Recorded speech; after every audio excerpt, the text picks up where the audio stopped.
Did you know Rahab the prostitute helped save the bloodline of Jesus?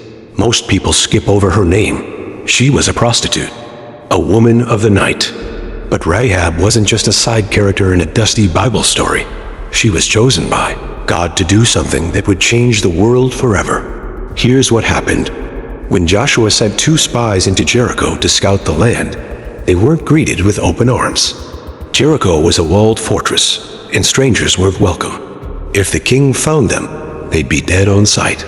But Rahab, a woman with a scandalous reputation, opened her door. She didn't know much about the God of Israel, but she had heard the stories. She said, "We've heard what your God did at the Red Sea. We know he's with you. Everyone here is terrified." Joshua 2:10-11. And even though she was a Canaanite, a people marked for judgment, Rahab chose faith. She hid the spies on her rooftop under stalks of flax. When the king's men came pounding on her door, demanding their location, she lied and said they'd already left. In reality, she was risking her life. One wrong move and she'd be executed as a traitor.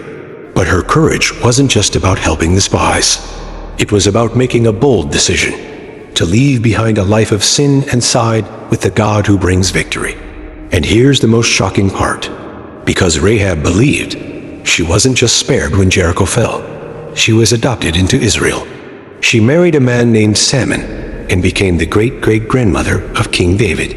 And generations later, her bloodline gave birth to Jesus Christ, the Savior of the world. From harlot to hero, from shame to salvation. Rahab's story proves that your past does not cancel your future when you put your faith in God. You can read her story in Joshua chapter 2 and Matthew 1-5 in the lineage of Jesus. Is this news to you? Comment in the chat. See you next time with more hidden facts.